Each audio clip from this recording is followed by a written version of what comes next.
Okay, so to respect everyone's time, I think we can get going. Anyone who's a little late can jump in as we go here. Um, for those of you who don't know me, my name is Colton Kwalchuk. I'm the High Performance Manager with Athletics Ontario, and I'm really excited today to announce our athlete town hall of the Canadian Women's 4x4 relay team. So the team's made of four phenomenal female athletes: Aiyanna Stiverne, Alicia Brown, Maddy Price, and Sage Watson. Unfortunately, Sage couldn't join us today. She had a bit of a family emergency pop up just a few hours ago, so she sends her regrets, but it'll be a fantastic town hall regardless. So really happy to have you ladies on the call today. One thing I want to just point out before I allow you guys to introduce yourselves is I'll just ask all the participants to save questions to the end of sort of our formal question period. If you do have any that pop up, we did have some come in prior to today, but if you do have any questions that pop up, feel free to write them down in the chat, and we can go through them as we get to that Q&A period. So as we start, I'll give Alicia, Aiyanna, and Maddy maybe 2 to 3 minutes each, if you guys don't mind, just giving us a little background on yourselves. You know, what got you into track and field, and what's kind of got you here today. So, Alicia, why don't we start with you? Hi everyone. So my name is Alicia. Thank you all for spending your Friday afternoon with us. I'm really excited to be here alongside Aiyanna and Maddy and everyone else. So I just want to start by saying thank you. So as I mentioned, my name is Alicia. I was born and raised in Ottawa, Ontario, and then I moved to Toronto in 2008 when I started university. So quick shout out to Bob Westman, who's on the call right now. Bob is my coach, and we've been working together for about, I think, 10 years now. And so really, I mean, my love for the sport started at a young age, and I really just persevered and kind of kept working through and had the opportunity to connect with a lot of really great coaches and a lot of really great teammates along, my pursuit to where I am today. So I competed at the Rio Olympics back in 2016.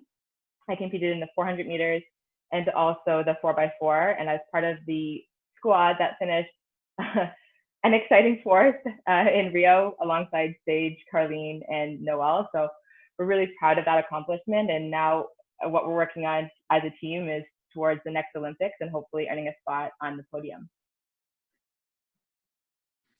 Great, thanks. Aiyanna, do you want to go next?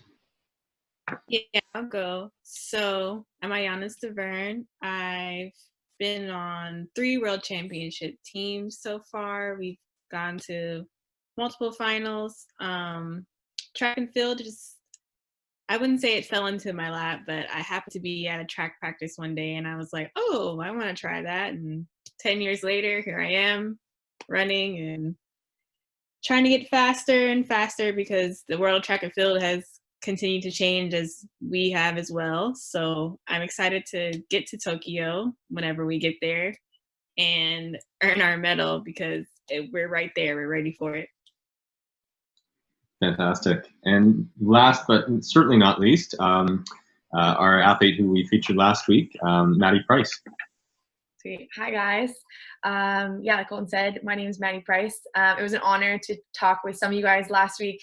Really fun to get to know you more and answer some questions. So I'm really excited to be here alongside my teammates to do it again and talk some 4x4 and just answer any questions. So yeah, I grew up playing every sport, born and raised in California. Actually, I have dual citizenship because both my parents were from Canada. So I've been competing for the Canadian national team since 2014, and went to school at Duke and ran there. And then this past year has been my first pro year, which was guided a lot by some of the girls on the team, which was really cool. Went to the World Relays with them and World Championships, where we finished 5th with a tough DQ. So I know, and 4th at World Relays. So like Alicia said, we're tipping the surface and we're very excited. We have a really deep pool of women as well in the 400 in general. So we're just getting faster and faster and excited for what's next. So yeah, just working towards Tokyo and healing a little bit of an injury I have right now. So yeah, excited to talk with you guys today. Thanks for having us. Awesome. So thank you guys. That was a perfect little intro there.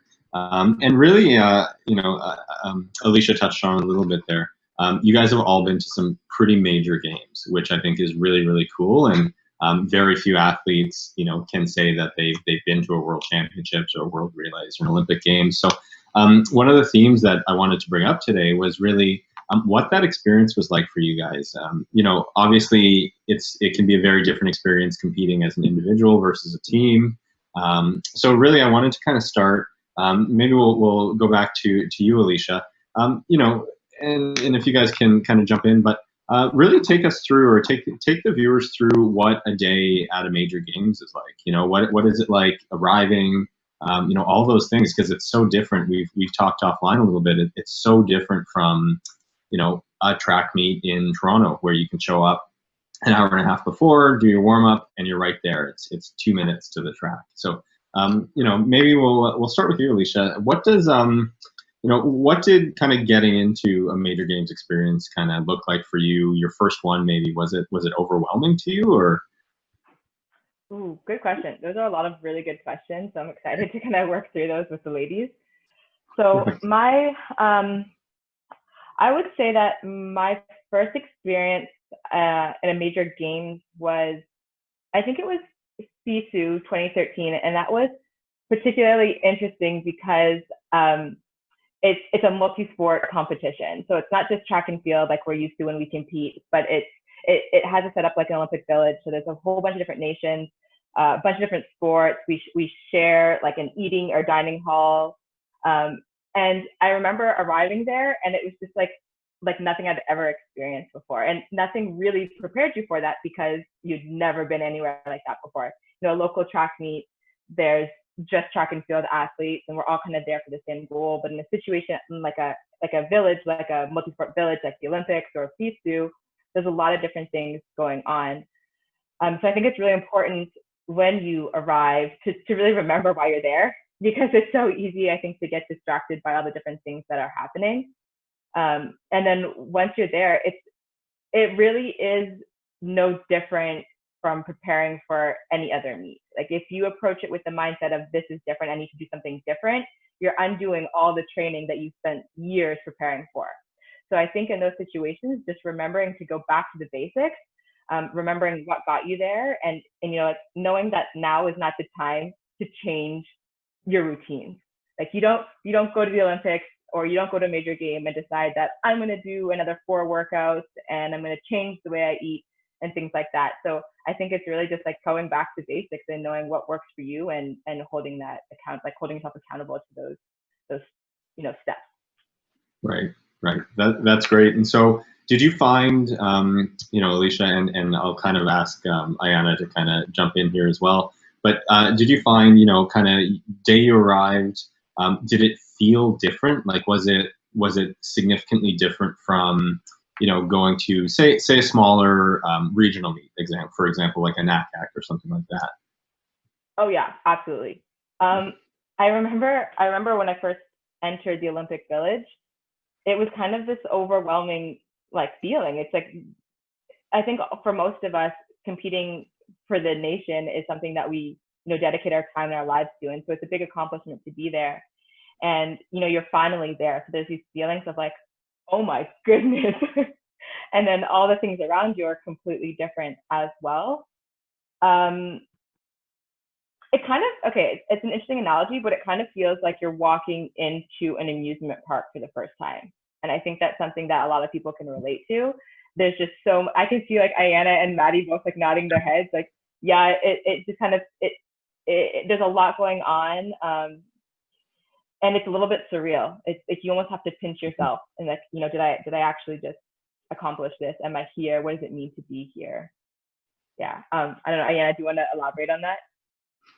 Well, my first Canadian team, so I'm a dual citizen as well, but my first Canadian team was my first senior team, and I was in Beijing. So I think because, we go to camps first and you're not really getting hit with it quite yet because you're at a camp for a week and a half, 2 weeks. And then once you get there and you're getting your credentials and you're getting all these different things, and it's just a whirlwind of people everywhere from different nations, and that part is a bit of an adjustment. But I think once you walk into the stadium, and I even told Maddy when it was, because Doha was her first World Championship, I was like, when you walk into the stadium, it's not so much that it's overwhelming, but it's like a settling moment. You're like, okay, I'm here now. Like, I understand what this is, and I understand the stage that I'm on now. So it's a mix of excitement, and it's a mix of nervousness, of course, because it's a huge competition, but it's no feeling like it. Like, the first time you walk into a World Championship or Olympic Stadium, it's no other feeling. Definitely. Yeah, I feel like Aiyanna, that advice that I got from her and from the other people walking into Doha was huge, because I remember looking up and being like, okay, take the crowd in for a second and just be like, wow. And then you hold your calm and you keep going and you focus on, of course, the job at hand. And Coach Glenroy and Coach Charles, they always talk about performance on demand. So in those moments, kind of realizing we're here to get a job done, we're really excited to be here. And so I think just breathing, and I kind of go back to my training, I think, in those moments of like, I'm so prepared for this. I've trusted myself. Like, I've done everything to get here, and just remembering that in those moments, that's the difference. Whereas I think sometimes you go to those smaller meets and you don't necessarily have to like give yourself that big of a pep talk. Whereas in those moments, it's like, okay, wait, I'm in a big stage here. So. Right. And you know, I'll go back to you, Aiyanna, just for a second. You know, did you find that, I guess, it was overwhelming, you know, even walking into that stadium the first time? Like, you know, we always hear about how athletes show up to athlete villages, for example, and there's a whole bunch of people from different countries, and it's a big party. You know, everyone's having a great time. So how did you sort of balance that, you know, kind of leaning into the experience of the event, but also, you know, then refocusing on the performance aspect of it? I mean, of course, everybody wants to take pictures in the stadium, and like, you get your first practice in the stadium. So it kind of, you get a sense of being a little bit more familiar with it. Now, obviously it's different when there's fans in the stadium, but you kind of get a sense of comfort. I guess that's why they want you to practice at least a little bit in there, just so you can understand, okay, this is my points. Like, I know even at a regular track meet, like, I'll walk the track before I get into anything else. So I know where my points are. Okay, this is exactly the 200 mark in the lane I'm going to run, or this is how the blocks feel in the lane I'm going to run. So it's like Alicia and Maddy both said, like, it's about getting back to what you usually do, and not really, you know, changing too much of your habits, because at the end of the day, what got you there was that you needed to stay in the same, you know, lane, basically.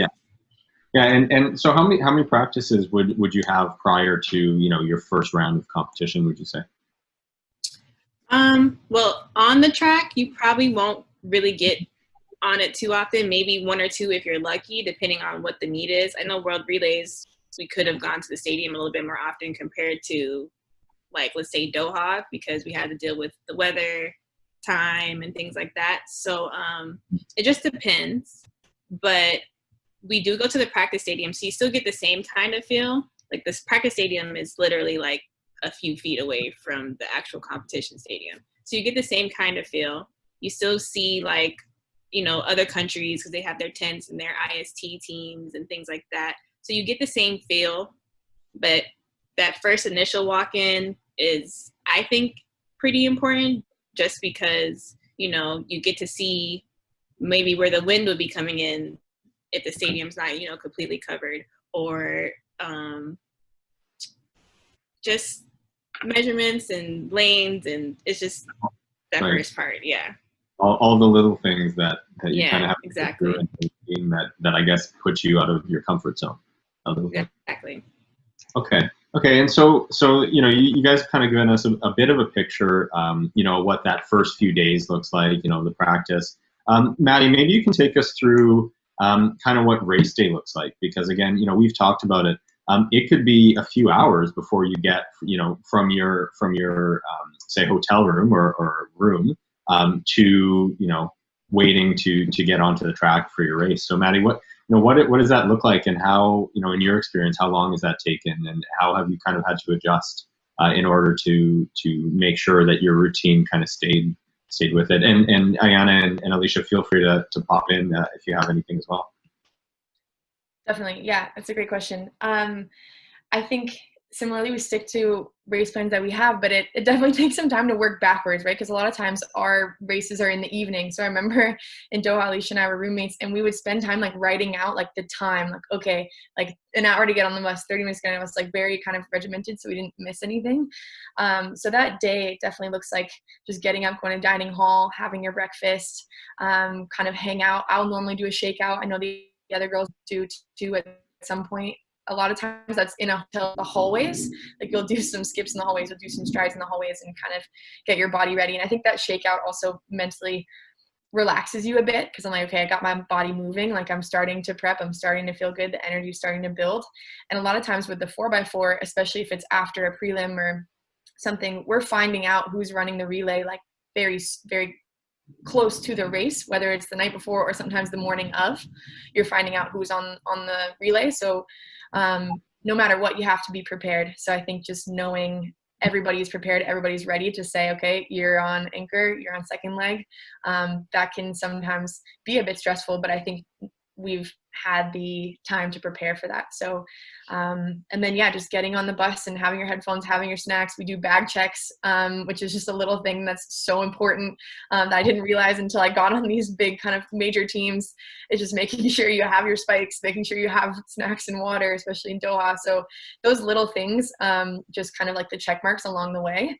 Also, I think kind of relax you a little bit because they're like, okay, I've checked this. Like you kind of just go step by step. You kind of flow with it that way. And then on the bus, I throw on my headphones and start to zone in. And if I get nervous, start to visualize my race that way. So. Right. And so getting onto that,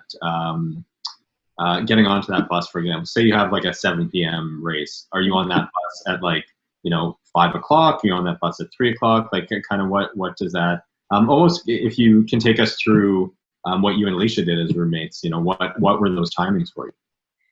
Yeah, I know. I'm trying to think back. Normally we're at the track, like 2 hours, even a little bit more sometimes, 2 hours before, right? Like we're getting to the track then.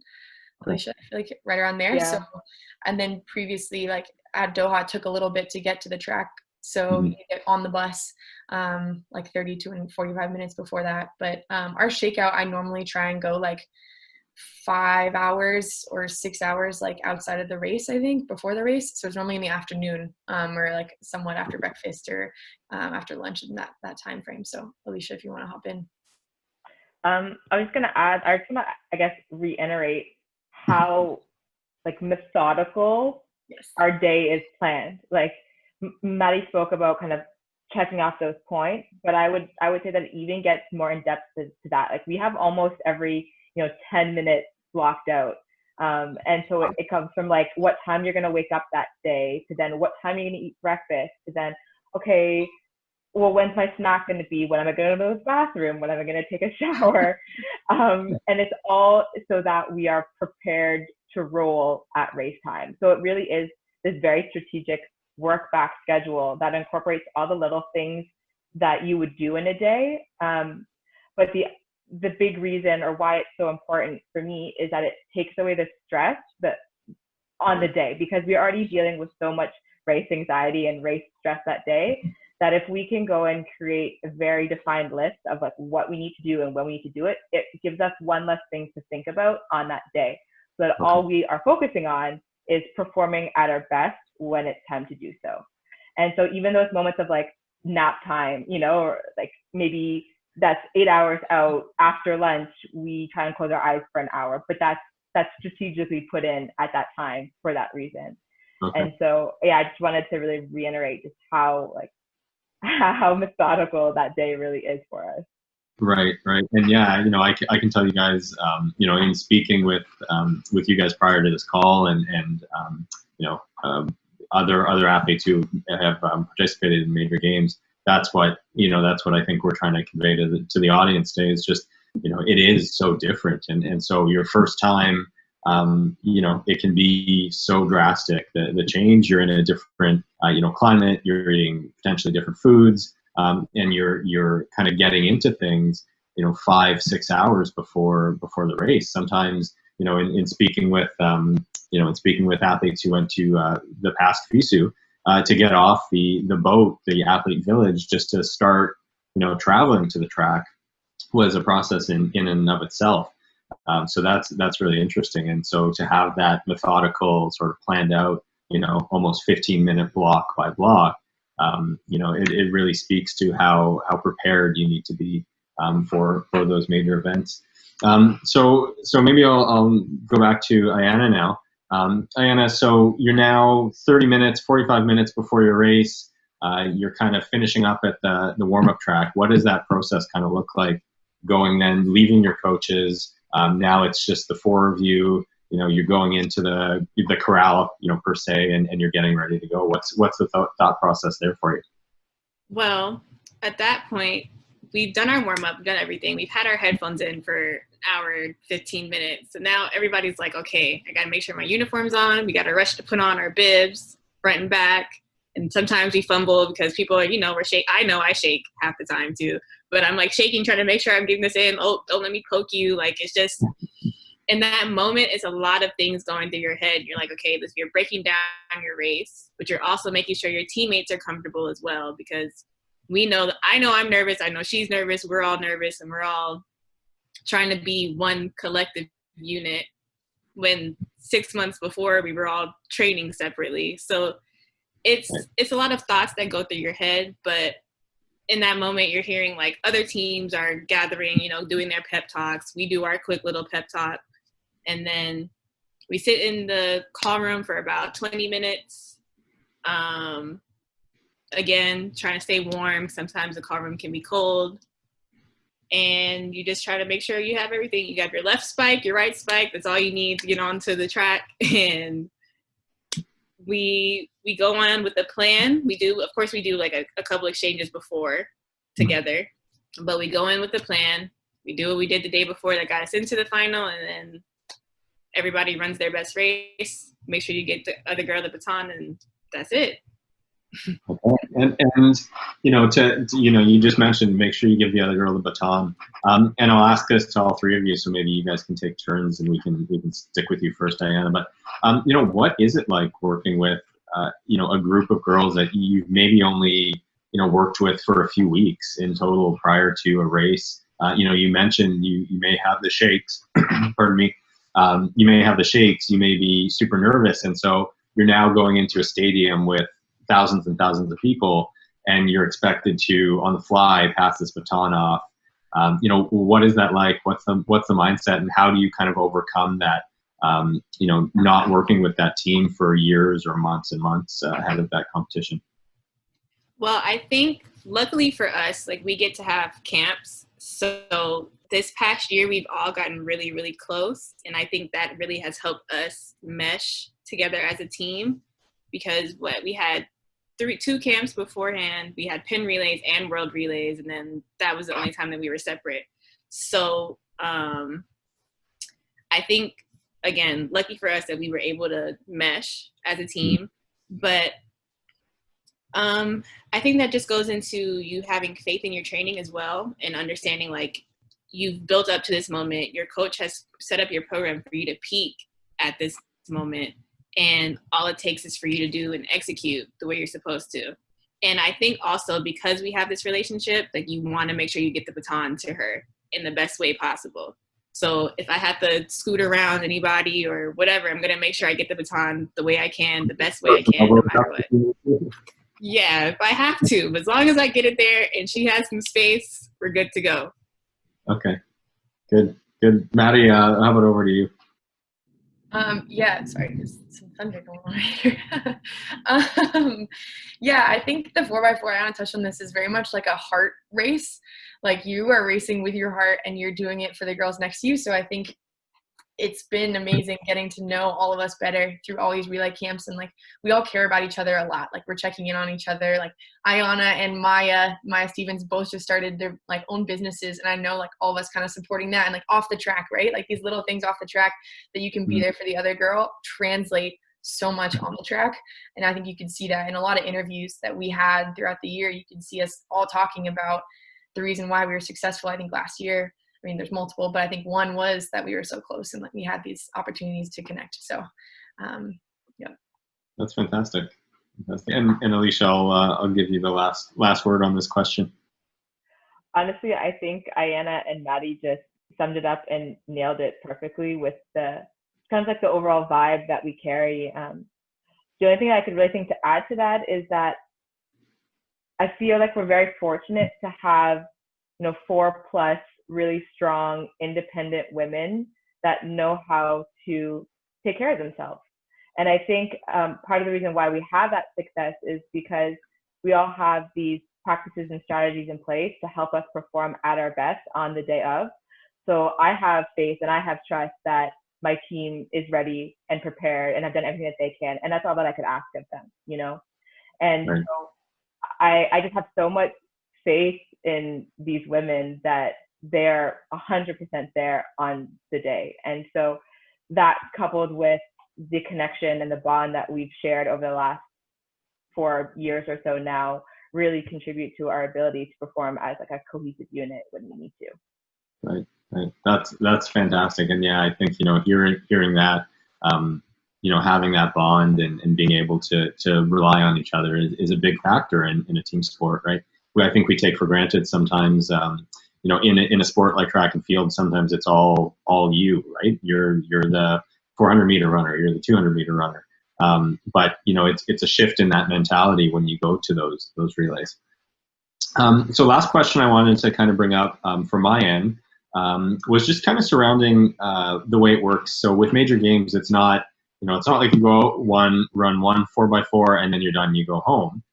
So what's the mentality of having to run, sometimes 2, 3 sort of prelims, semis, and then finals? Like how does that affect you? And then, for the most part, athletes are running a relay and then, their individual events. So how do you kind of prepare for that? Having so many rounds of the 4x4 or individual events as well. Should I take that one? Yeah. Okay, Yeah. And then we'll yeah. I think you made a really good point when you mentioned that often in relay situations, the athletes have also run individual events. So unless we're at a relay only competition, relay tends to be, the 4x4 in particular tends to be the last event. And so what that usually means is, as individuals, we've run anywhere between 1 and 3 rounds of individual 400s beforehand. And so in order to be prepared to run another 2 races potentially, our recovery is very, very important. We're really fortunate when we travel for major games. We have an incredible integrative support team of massage therapists, chiros, physios, nutrition support, and sport psych support. And all these, and of course our coaches, and all these people really contribute to our recovery and our ability to be able to rebound a couple of days later. Because there are times where you have 1 day of recovery and then 4x4 starts the next day and those rounds are back to back. And so you really, really have to be on top of your recovery, which to me that means, immediately after a race, after a cool down, getting a shakeout a flush from the massage therapist, taking ice baths, making sure that we're eating properly as soon as we finish competing, getting that sleep, trying to sleep as much as possible, honestly, to allow our mental and our physical to recharge and reset. And then by the time you get to that 4x4, like Maddy said before, you're running with heart and you're running with guts, to be honest. And that ends up taking us pretty far. Aiyanna, I'll let you jump in, and Maddy, I'll ask you one different question before we move on to the submitted questions. Yeah, so I mean, just like Alicia said, like our recovery is super important. I think Doha was the first time that me and Maddy both had to go through this experience where we had to run a relay first, then our individual event, and then a relay again. So that was very different, but you just always have to be ready for anything to switch up. So at any point in time, it could not go as you plan and you have to stay on your toes. And that's the importance of having a sports psych there, because they're able to, help you navigate through those changes if it is a little bit difficult for you, and, help you reassure yourself in what you can do. But yeah, you just have to make sure you have your snacks in your backpack, because like Doha, for example, we're racing so late So you have to make sure you have your food there and then immediately go to the dining hall because you need to eat, get in the shower, get in the bed. Like there's no in between. That's just the steps. So you wake up the next day. Your free time would be in the morning because you're racing in the evening. So you may, you know, go for a walk, sit and read a book, or, you know, just zone in and listen to the music. But once you get to the track or the preparation to get to the track, then be at the track. It's just you're following that schedule. So it's recover, get ready to race, recover. That's it. And just do it again. And do it again and again and again and again. And do you find, just to follow up on that, do you find you get a little antsy? Like you said, your downtime's kind of in the morning. So you wake up, and I'm sure, you know, from a golfer's perspective myself, I would wake up the morning of a tournament always a little early, and you're always a little antsy to kind of get going. Did you have that sort of feeling at those games? Yeah, I definitely wake up a lot earlier than I planned to. I obviously try to fight this. I try to fight it, but there at that point, it's like, okay, it's time for race. I'm pretty sure the night before I had a dream about this race, and now it's time to actually execute it the way I saw it in my head. And now it's just, you try to get a nap in because that'll kind of like take away some time where you don't have to think about it. But I personally like write out my race plan. I write out like different notes throughout the day to kind of give me that comfort, and then eat my lunch, take a nap, wake up, and I'm like, all right, let's get in the shower, let's get dressed, and let's get going. Nice. So you kind of keep yourself a little busy to kind of combat that anxiety. Yeah, I'm in my head a lot, so it's easier to write it out. It's easier to walk it out, listen to some music, but whatever it takes to get your anxiety levels to, I mean, it's good to have a little bit of anxiety because it'll help you, you know, in the race, but you can't be too nervous. Okay, nice.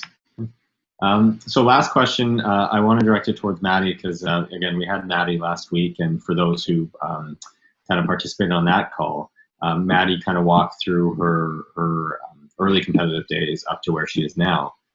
So Maddy, my question to you is knowing what you know now from your major games experience, you know, how would you, or I guess what advice would you give to younger athletes for competing at like an OFSA or things like that? You know, obviously OFSA is one of the largest high school meets in North America. So I know, Maddy, you didn't necessarily compete at OFSA, but California State Championships you spoke a little bit of. You know, what takeaways would you take from, you know, major games to kind of give advice to those younger athletes? Yeah, definitely. That's a great question. I would say I hit on this a little bit last week, but I think looking back, going into major games or even like California State Championships, I remember my first one that's very similar to OFSA. I didn't necessarily believe that I belonged there. Like I didn't necessarily trust that, like, yes, I belong next to these girls. Like even at World Champs, we're in the warm-up area and Allison Felix is running next to me. And like I had her picture on my wall when I was 15, and you're like, wait, I'm racing against her tomorrow, right? So I think, and it's okay, maybe like pinch yourself for a second, but then at that point I was like, okay, I like know I can race against her and beat her now. Like I hope and I believe in myself enough that like I can do that. And it took me years, of course, to get to that point and for all of us to get to that point. So I think all of those examples being said to these younger athletes, like when you walk into that arena, like remember all the times that you were training really hard. Remember all the times that you've had like races that have given you confidence, and kind of pull those triumphs and like pull those times and trust yourself and like believe that you belong there. Because I think that was the biggest thing. Walking into these stadiums, walking into these major games experiences has just been trusting like I belong there and I know that I can execute on this stage. So I think that's really the first step, is just believing that you're there for a reason and that you can perform to the best of your ability, and that you've done everything you can in your power, get to the starting line with no regrets and go from there. So. And like Aiyanna said, yeah, you just go. You just go, exactly, like she said. Yeah. Great. So I appreciate you guys helping us kind of walk through what that major games experience looks like. So now what I want to do is I want to turn it over. I've got a bunch of questions that came in from the participants or the audience prior to this call. So I'm going to start asking those, but if anyone has any questions, please feel free to send a chat, and I'll kind of get to those as we go through. So what I'll do is I'll kind of just go down the line again. I'll ask, I'll start with you, Alicia, and then we'll kind of go down and get through some of these questions that came through.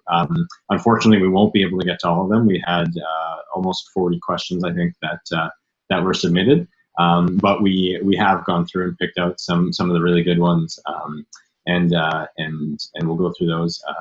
I'm sure, hopefully, Maddy, you said last week after the call you didn't mind people reaching out to you. So hopefully, Alicia and Aiyanna, if there are any pressing questions, hopefully you don't mind if some of the athletes reach out to you via social media or things like that as well. So we'll start with you, Alicia. This is one very pertinent to today. How has the COVID shutdown kind of affected your training and your preparation for the Olympic Games next year? So, like I said, I'm based in Toronto. So, our city was hit about mid-March when everything started to shut down. And I was actually supposed to head south at the end of that week to join these ladies for camp leading into the Tokyo Olympics.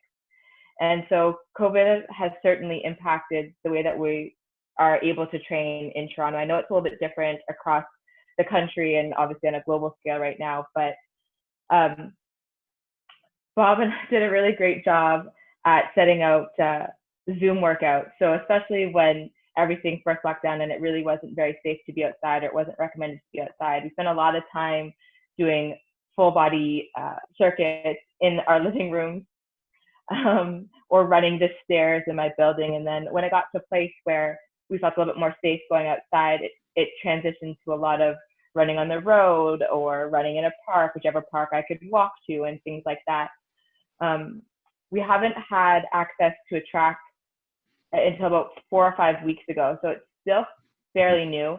It's very different, obviously. Right now, we're about a week out from when the Olympics would have begun. So in a regular season, we would all be approaching peak performance right now. And at least many athletes in Toronto are in a position where we're kind of in this like base training phase. We spent weeks running hills and doing, like I said, general full body circuits. And so now that we're back on the track, we're starting to work on our endurance again and really hone in on our speed. So it's definitely a strange place to be in the middle of July. So there's a lot of learning that comes with this. Like Bob and myself and our other coaches really are just working on figuring out how to optimize the opportunities that we have before us, with hopes that we are prepared to run when we are in a position to compete again, whether that be at some point this year or next summer for the Olympics. And so it's very different. If I'm being completely honest, it's not at all what we had planned. And I think that's the case for everybody on this call. But, we do the best with what we have, and we try to make the best out of a less than ideal situation. And we still don't have access to weights. Most athletes at least don't have access to gyms, and not all the facilities in the city are open as of yet. So it's a lot of trial and error in many ways, and really just focusing in on the things that we can control and making the best of the situations before us. Nice. Yeah. Nice. And I guess too, it's a bit of a learning experience for you to adapt to different scenarios and different things that you're able to train on as well.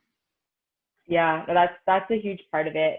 And I feel as athletes, this isn't the first form of adversity we face. We all have had different setbacks along the way. So this really is just another one. It might seem like it's larger in magnitude, but I mean, in many ways, we've all been here. We've had seasons where we've been injured and we weren't able to compete, or we weren't able to race, or we weren't able to train and things like that. So what's helping me right now is just honestly reflecting back on times where I've been in situations where things haven't gone my way, and remembering what I did to kind of counteract those situations to keep me moving forward and moving towards my goals. So it's really easy, I think, to think that when we have a good season, that everything was perfect. That we feel like we have a good season because we hit all those marks. And then, at the end of the season, you look back through your training journal and you realize like, oh, in January, I sprained my ankle and I was out for 2 weeks. And in March, I got sick and I couldn't train for 4 days, and so on. And then you look back and you realize it wasn't a perfect season, but yet I still had great success. So I think that's just important for athletes to remember right now, is that there really is no such thing as a perfect season, and that we're constantly adapting and we're constantly changing. And that's part of, I think, what it means to be an athlete. And then ultimately just having faith that you are prepared when you are intended to be prepared. So stepping stones. That's fantastic. That was a fantastic answer. Thank you. Aiyanna, next question for you. How do you stay motivated to push yourself when you're training alone? Well, I've had a lot of practice. I've been training by myself like through high school. And the only time, my first time on a team, really like having a group of people around me, was when I went to school for college, when I started playing collegiately. So I had to transition back into training by myself once I went pro. And I mean, luckily for me, I have a support system. Like my dad facilitates my training, and then one of his family friends like makes my program for me. So I have two people that understand what I need and what my body responds to. But as far as staying motivated, I mean, you always have to keep in mind, like, the world of track and field is forever changing. Like 2 years ago or 3 years ago now, times that people were running seemed crazy. But now you come to the final of the 400 2019, and we have a woman who ran the third fastest time in the history of the world. So I think that your motivation just comes from you being determined and you realizing, like, yeah, I had a good day today, but let's make tomorrow an even better day. Or, yeah, I had a good race, but maybe there's little things that I can tweak. There's, it's never going to be an exactly, a perfect race. You could, work on your start a little bit better. You could hit the 200 mark a little bit faster, or you can come home the last 50 meters a little bit better, a little bit stronger. So I think that the fact that you constantly have to improve and that there's always room to grow as an athlete is a really big motivation for me, especially by myself. Luckily now, going into 2021, I'll have a training partner, so I won't have to take the whole load by myself. But I mean, I'm an only child too, so like it's cool that I'm with my dad, and it's just, that's always been our dynamic. So yeah, I mean, it's hard sometimes, days that you have 500s, or, you're doing repeats, or you have hills, but they're the longer days. It's just, you have to keep in your mind and keep motivating yourself, because it's the little voice in your head is the one that's supposed to be telling you, like, okay, there's one more rep. I know it's hard. Like, you can't quit right now. You have to keep going. Like, it's going to hurt, but when it's nationals or, ASA, when it's the time to peak, you're not going to even feel this. Right. So right. You're used to it at that point. Exactly. It's just the strength. And how I'll follow up a little bit, and it's been a bit more of a fun question. But you said family friend does your training plans, and I think you had mentioned the other day they're in Montreal, and your dad facilitates. So what's that relationship like between you and your dad? Like, obviously, it's one thing to have a parent who's involved, but to have that parent be the one, yelling at you to finish that last 100. Are there any times where you guys sometimes butt heads a little bit? It's only a couple times. It may be like one time every 2 months, but okay. I think it's more so too in our personalities. Like, he's very headstrong, and so am I. So sometimes we'll clash, and they'll be like, "No, that's not the time you said I'm supposed to run," or "This workout's supposed to be at 90%, but that doesn't make sense because the time doesn't match what you're requesting." Like, it's just different things like that. But we have a lot of jokes. We have a lot of laughs. So I think that, our bond, again, was always just so strong. But track and field has definitely created, like, a different environment for us. And my dad played football at the University of Miami. So he was always in that realm. And then he was able to guide me to where I am. And we were actually talking the other day. I was like, who thought that I would be here 10 years ago? Like, if you told me I'd run at 3 world championships and trying to go to the Olympics and, things like that, I never would have believed you. And he was like, no, I knew. I always knew.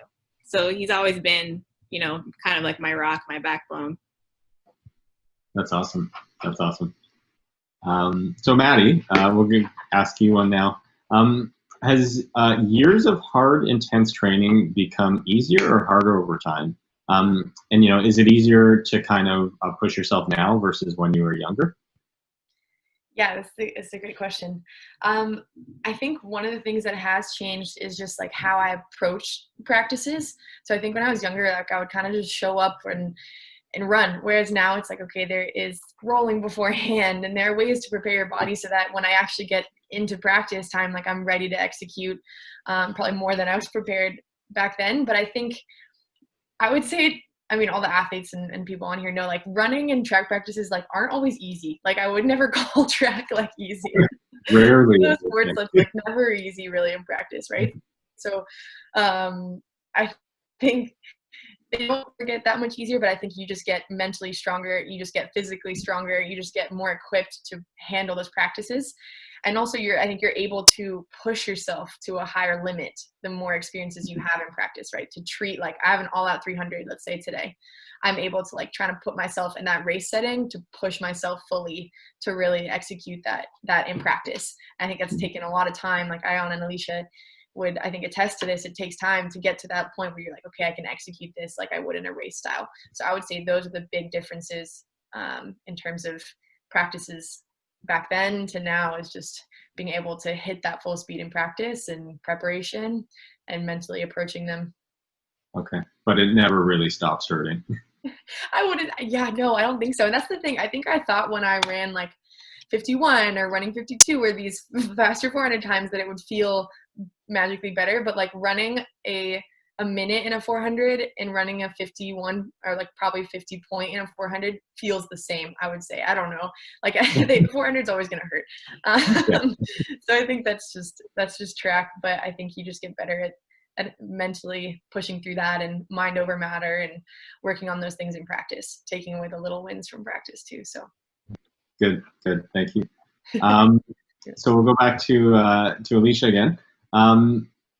Was there a turning point in your career where, you know, it kind of clicked and you said, okay, this is it. I want to go to the Olympics. Like, I want to do this.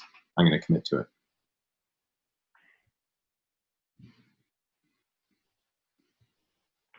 Sorry, that's a good question. There's a couple different layers to that. I grew up in a household where my parents were track fans. Like they actually met at the track, and so I grew up watching, you know, Diamond League races and watching the Olympics. And I remember just like sitting there and being so inspired by the athletes on the television. And from a really young age, I was like, yeah, I want to do that. Obviously, not knowing what that really meant. But it's actually kind of funny because a couple of years ago, my dad found this old project that I did when I was 9 years old. He comes up the stairs and he's like, Lisa, look at this. And it's like this little French project that I wrote, and it was about my life. And so chapter 7 was about the future. So 9-year-old Alicia wrote about how she wanted to be a teacher, how she wanted to go to the Olympics because she really liked running, and she'd already won 2 medals. and then like number 3, I liked doing my sister's hair, so I wanted to be a hairdresser. But that was like, I think the first evidence, like hard evidence that, you know, this was something that I wanted to do from a really young age. And then it wasn't really until the 2012 Olympics when I was training alongside athletes at U of T, and I trained with Sarah Wells. She's a 400-meter Olympic hurdler. And so we became really good friends and training partners. And I watched her, you know, make the Olympic team, and then also watched so many of our other peers make the Olympic teams in 2012. And for me, that was a really big turning point because, you know, I was able to see the Olympic feat as something that was like attainable. You know, I was watching people that I knew, people that I trained alongside, accomplish that goal. And for me, that was really powerful and really inspirational. And it was at that point in my career that I realized, you know, like Olympians are regular people.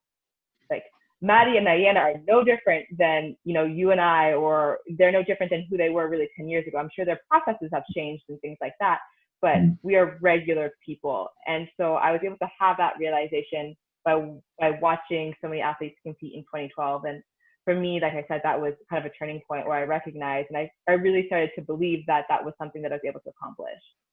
And, you know, from that point forward, I sat down with my coaches and we really just like mapped out the plan. It was like, you know, the light bulb switched, and we just decided, like, what do we need to do that we're not doing right now, or what do we need to do differently to make sure that in 4 years from now, I'm putting myself in a position to really compete for a spot on the Olympic team. Okay. That's great. Great. Aiyanna, what is the one thing you would say a relay team needs to be successful? And I'll rephrase that a little bit too. Next year you're in Tokyo. What's the one thing the relay team needs to do to be on that podium? Wow, that's a good question. I think the one thing that we need to do, I think, would be to be confident in ourselves. Now, I say that because it would be me and Maddy's first Olympic team, right? And a lot of our relay pool are younger girls, so it'd be their first Olympic team as well. And I think that because we were already in talks, like as we were preparing for Tokyo, about how, kind of the pressure gets to you. And obviously, again, as athletes, I'm sure everybody would agree, like, we're highly motivated and we're hypercritical of ourselves. So I think that we have to be confident in our abilities. And like Alicia said, like Alicia and Maddy both said, actually, that we belong on that stage. Like, we earned our spots. There's a reason why we're here. We've been training for, at this point, if you want to go Olympics to Olympics, 4 years for this moment. Mm-hmm. So there's no reason to doubt anything. Your training progresses every year, so something will be tweaked. You know that you're going to get a little bit faster, you're going to get a little bit stronger. So the biggest thing would be to be confident, because if you don't have that confidence, you're going to step into the track and start thinking a little bit too much, and then there'd be a moment, like I know for me, there'd be a moment in the 400 where my mind just goes blank, and that's not the time for that. We need to be ready to go and be focused and be in the moment. So confidence would definitely be like the most important thing. And I'm pretty sure, just because of our track record so far, and I know what the girls are doing and, what type of workouts they're doing and type of programs that they're in, I think that that's not going to be an issue. You can carry that through right from your past results. Yes, I think so. Just because I don't think that we have any reason to doubt ourselves. Even going into world championships, I didn't know that we were ranked as high as we were, and I was like, oh, like this is where we're supposed to be. This was going to be fine. Like, there's no reason to even question what we're supposed to do. Wow, nice. Maddy, what's the single thing or attribute that makes you successful? Yeah, I would say, this sounds cliche, but there's no one attribute. I think for all of us, there are multiple things that have made us successful. I think one, right off the bat, like, none of us would be where we are without our support systems, like without the coaches that are on the call, a lot of my family's on this call, and who aren't, of course, and just the people that have encouraged us to be where we are today, who have encouraged us to, like, have these dreams and have this vision. That would be number one, I think, is support system. But I think personally, I would say grit as well. I think having this kind of relentless attitude towards achieving your goals, and that no matter what gets in your way, whether it's things you can control or you can't, just having that attitude, like, I am going to overcome, and seeing those hurdles as not kind of a bad thing, but just as an opportunity to get stronger through it, right? Like, instead of feeling like, oh, why me? It's like, okay, I can overcome this. I'm going to be stronger from it. Like, kind of turning those tragedies into part of your story and into part of your strength, whatever it may be. So I would say grit and support system for sure. So perfect for right now. What we're experiencing right now is I like that it's been a theme. I think everyone's kind of touched on it, of the, this is just a minor, blip in the radar. It doesn't define, who you are as an athlete or who you are as a person. And it's just another challenge to overcome. Yeah, that's great. So I'm going to move just over a little bit here to some questions that have come in just in the chat here. So Alicia, I'll ask you this one. It wasn't directed to anyone in particular, so we'll direct it towards you. What experience or key aspects of your racing transition to other parts of your life? Right. Oh, that's a good question.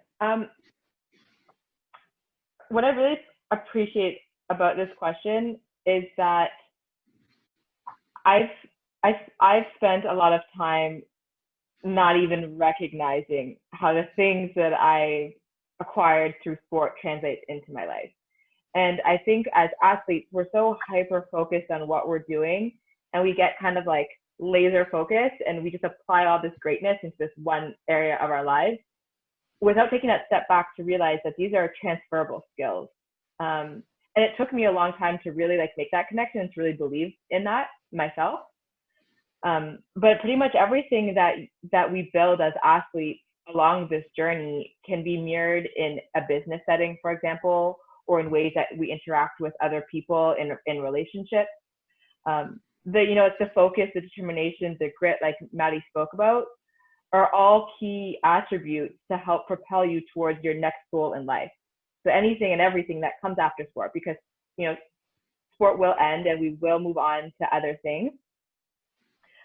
But the organization, the planning that goes into accomplishing our goals, even just goal setting within itself, these are all things that we can carry forward and apply those principles, into the next chapter of our lives. And it's a big question. It's kind of hard to break down into all the different little steps.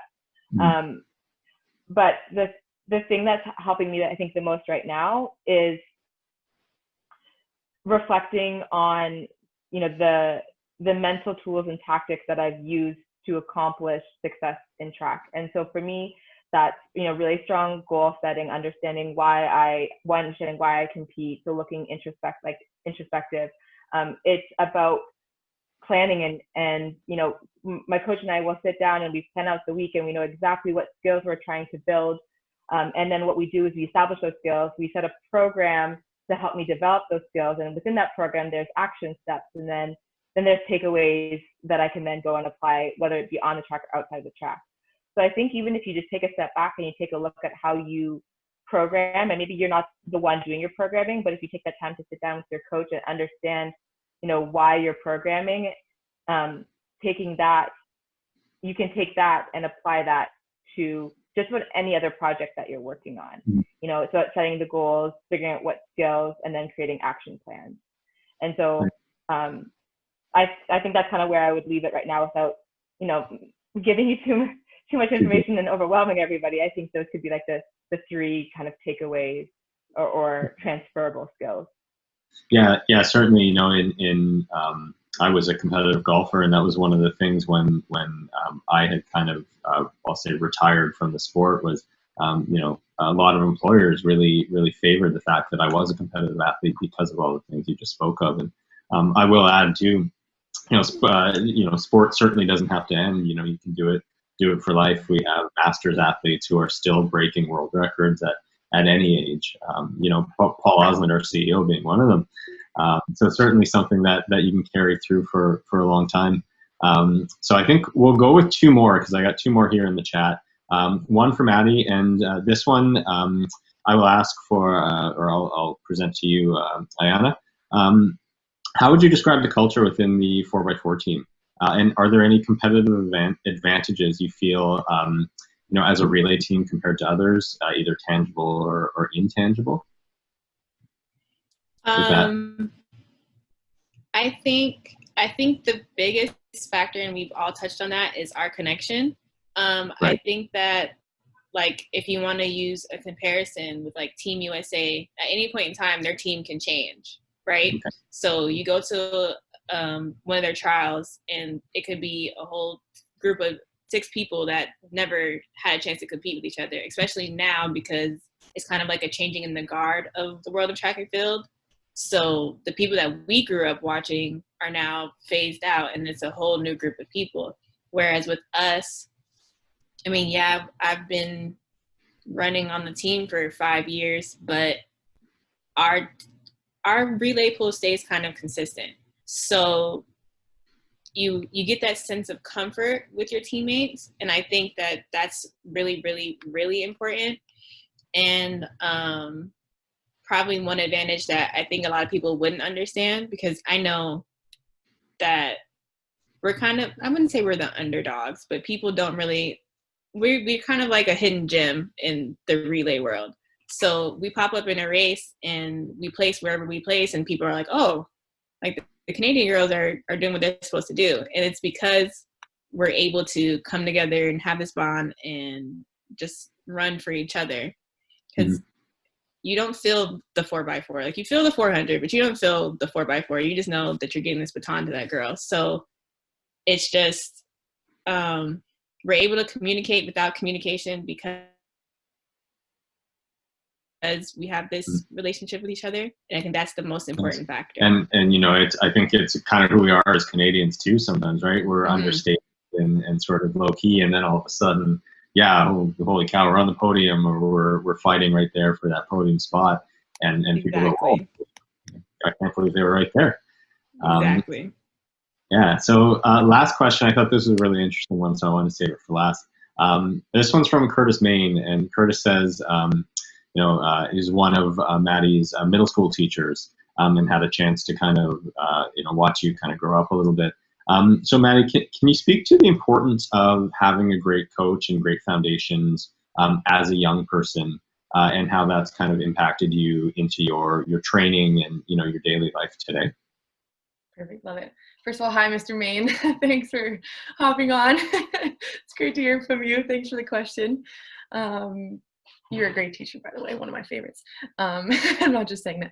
But to get to the question, yeah, so one of the reasons why I do track, why I am a track athlete, is because of my coach in middle school and high school, George Chen. And I think this question really hits on that, is these figures like George really kind of help develop your mindset and develop who you are when you're younger. Like, of course, your family does, but those coaches and these teachers and like kind of those authority figures when you're younger really develop those characteristics that then carry on in the rest of your life. So I think for George, for me, it's like I am a big time optimist because of George and because of his energy and the way he kind of approached track and made it fun. And I think that's why I love track. Like, it kind of terrified me at first, like working so hard for like tenths of a second and thousandths of a second is kind of crazy. You have one shot, right? That's the whole premise of track. So at first I was kind of not about it, but I think George making it fun, having the optimism to kind of push his athletes while still in a positive way,